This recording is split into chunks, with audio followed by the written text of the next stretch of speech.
What's up, everybody? Welcome back to the Unknown Coatings channel. Doing a set of TE37s today. Now, the title might seem misleading, but this is an actual comment that I saw from somebody when I posted pictures of these wheels. As you can see, these are in pretty rough shape. They were curbed, I think, pretty much all the way around 3 of the wheels and about a quarter of the way through 1 of the wheels. So, we've got a lot of work to do. They've been touched up a bunch as well. Not that that's a big deal, obviously, for my process, but somebody sort of tried to take care of them is the point. We got some video and pictures of these stickers because I'm going to be replacing all of the decals. But now that I think about it, I don't think I showed any video or pictures of those at the end. And yeah, as you can see, there's quite a bit of corrosion on the mounting pad. So this was like a unique finish, pretty rare on a set of TE37s. It's a red. I can't remember the red off the top of my head. So I ended up just blasting these off. This is an older video, which is why you can sort of see in the blasting setup. I don't know what to do about that. I'll figure that out, and I don't know, in the next couple weeks so that the videos show some blasting and different blasting techniques as well.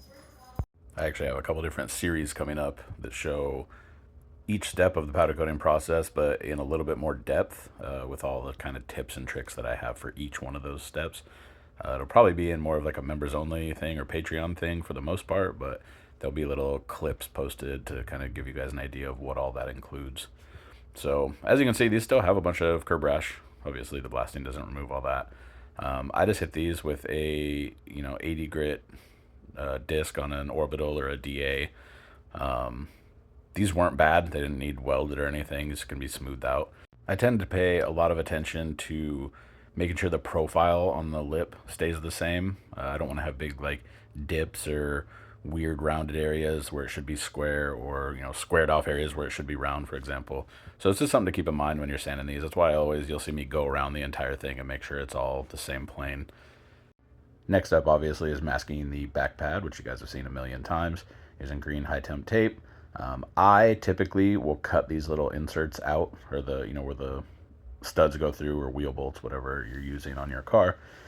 I think this just makes it easier to spray them, easier to get powder down into the lug holes. So then we move them over to the rack. Once again, these are hung with eye bolts. I've gotten a bunch of questions lately about what I'm using to hang wheels. I actually have, I think, a whole video, or at least a big portion of a video, showing what I use, but it's 5/16 eye bolts with just a nut on the end, and that goes through the valve stem hole. So they all get blown off, rolled into the booth. I'm going to be hooking up the grounds. I actually, when I was editing this video down so I could start doing the voiceover, I realized that I hooked up all 3 grounds, which I admit is probably overkill, and I never do this. So I don't know why I did it in this video. Just something random to point out. As always, starting with the back of the wheel, I tend to do this outside lip first. I don't actually know why. I don't know why it made me start doing just this back lip first, but I always start on the back of the wheel. That way I get a good wrap around onto the face of the wheel, so there's less powder that I'm putting on the front, if that makes sense. Always do inside all the barrels. And I guess this is a great opportunity to say, if you like powder coating or powder coating content, or just want to support the channel, hit that subscribe button, turn on all notifications. You'll get a heads up as to every time I post a new video, which, if you've been following along for the month of April, has been a lot. I've been trying to do a video a day. I'm falling a little bit short. I think I have 8 videos in 11 days or something like that, and 9 videos in 12 days. I think I'm going to try to do 2 videos a day in a couple days to catch up. It's just pretty taxing trying to figure out all the content and gather all the content and put it together, but I am absolutely trying. This is not going to be an every month thing, obviously, but I am going to be going back to multiple videos a week, which I'll be discussing in an upcoming video with like a full breakdown of everything that's going to be happening. Anyway, support the channel if you'd like. Leave a comment, and honestly, if you dislike this video, also hit the dislike button. A lot of people don't want to see the dislike button or whatever.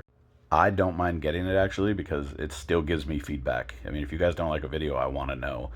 Sometimes it's really hard to tell, especially with the analytics on YouTube. I have videos that are doing really well but not getting any likes, really well view-wise, but not getting a ton of likes.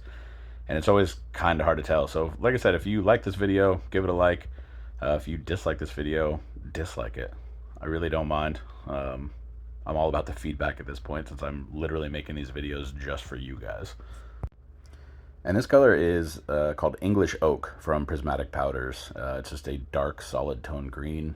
We did a color match to some vinyl that is on the car as well, so the wheels match the livery on the car. It's actually a really cool color. I'm not typically a fan of green, but this one's actually pretty good looking. As far as the title of this video, where the title came from is that somebody told me that powder coating TE37s or any forged wheel ruins it by default. Now, what that person seems to not understand is that TE37s are powder coated from the factory. They actually recently, Volk, or Rays technically, recently did another video showing that their entire process, or showing their entire process, including the powder coating process. So for anybody to believe that powder coating ruins forged wheels is absolutely insane. I know that gets seen a lot. I have a video coming up. I just did an interview with not only a metallurgist, but two professors, engineering professors, to discuss how heat will affect forged wheels specifically. It kind of nerds out a little bit, but it is still very much talking about forged wheels or cast wheels, pretty much anything in the wheel game at this point. I don't know when that's going to be up. It'll be sometime in the month of April. I haven't figured out exactly. It's a lot of editing because we talked for like 2 hours, so I have to cut it way down, obviously, to make it tolerable to get through. But I wanted kind of like a be-all, end-all discussion on forged wheels and powder coating. And I understand that every big wheel manufacturer powder coats their wheels, so it's wild that it's still a discussion, but here we are, These are the wheels out of the oven after flowing out the second coat. Going with Tiger's Bengal Clear on these, of course, to make them even more glossy and protect the finish a bit. I think I've already mentioned in multiple videos, even this month, that Tiger's Bengal Clear is the clear to use. So if you want to know other like random tips and tricks and learn stuff about powder coating, there is the UKC Army Facebook group, which I encourage you guys to join. I don't even know how many members are in there. There's literally thousands at this point. Lots of good information, lots of helpful people, lots of actual discussion back and forth rather than arguing, which is nice. I know that on lots of the powder coating groups is really just a bunch of people bitching back and forth at each other the entire time. Don't seem to see a lot of that in my group. If I do see it, I usually squash it pretty quickly. So just something to keep in mind if you're looking to get into powder coating or just want to learn more about it. And I spray clear typically the same way I do color. I spray the back first. The only difference is I don't do the outside lip first on clear. And once again, I don't even know why I do the outside lip when I'm doing the color. So I'm guessing with that level of inconsistency, it probably doesn't matter that I do it that way, but it is how I do it. So if you want to be just like me, do it that way, I guess. These wheels turned out great though. As you can see here, they're super glossy, like a mirror-like finish. The color is phenomenal. I actually really like this color because in decent light, they're very bright. But as you can see over here in the shadow, they're very dark, which is perfect. It's kind of exactly the look we were going for with these. So, despite the fact that people think that these wheels are now ruined, and they are in a color that obviously never existed from Volk, they're an amazing looking wheel, and was super proud to be a part of the project.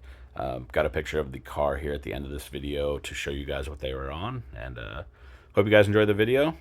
Give this video a like if you did, and I'll see you next time.